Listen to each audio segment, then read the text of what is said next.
But before we get into the sermon, our Worldview segment, it's during this time in our service that we want you to be informed, to know how to pray, so that you could be empowered to act. We want to be like the sons of Issachar in the Old Testament. 1 Chronicles 12:32, it says, they understood the times in which they lived, and so they understood what they should do. We need to understand the times in which we live so that we could know how to pray, so that we could know how to act. The U.S. senators advanced a landmark legislation bill this past week on Tuesday. By a vote of 61 to 36, it was the Defense of Marriage Act, or a same-sex bill. This bill codifies same-sex marriage and the aggressive agenda behind it, which will further erode the 6,000-year practice of biblical marriage between one man and one woman. Now, many conscientious GOP lawmakers who support the biblical definition of marriage opposed this bill and argued against it because the language in this current bill that has passed the Senate does infringe on religious freedoms. The Senate Democrats unanimously supported the bill with the help of 12 Republicans. The Respect for Marriage Act, it now repeals DOMA.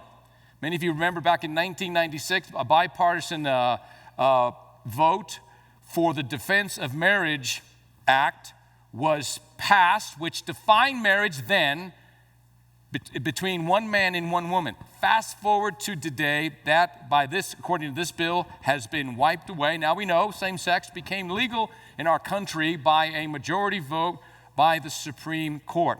What this bill does, this measure was intended to provide equal justice under the law for all Americans, which sounds harmless, but it federalizes same-sex marriages, which would mean the violation of religious liberties of Christians throughout our country. Not only Christians individually, but Christian businesses, Christian organizations, Christian nonprofits, Christian churches, Christian schools.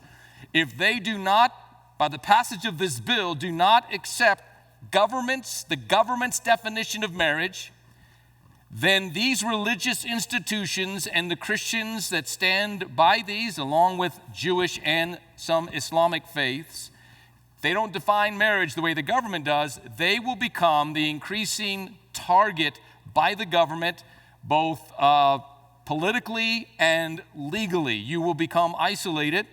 The Senate Democrats are rushing this bill through the House as a preemptive move because they're anticipating a same-sex case going up before the Supreme Court, and they are concerned that the Supreme Court may do to the same-sex passage what they did to Roe versus Wade, that these decisions should be made state by state and not by the federal government. So the Defense of Marriage Act is being rushed through. If passed by the House, confirmed that the Senate version that's went back to the House, the amendment as is will potentially strip churches, religious organizations, Christian schools of their tax exemption status, their licenses, their contracts, and other benefits.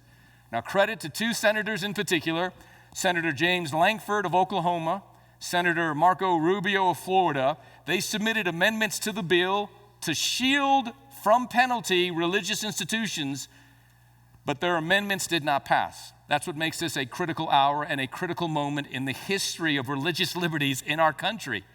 Now, we as Christ followers, we're not expecting non-believers to act and think like God-fearing worshipers of the one true living God and his Son, Jesus Christ.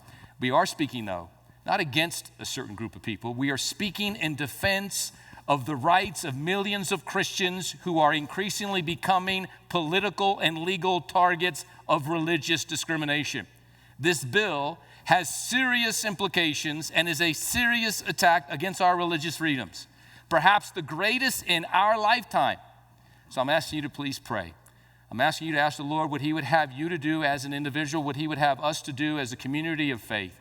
I'm asking you to pray, number one, and then I'm asking you to also contact your congressman, your senator. The names and their emails and their phone numbers will be up on the screen. Also in the sermon notes that you can download from the Trinity app, or go to trinitytoday.com, or go to the YouVerse Bible app and go to live events.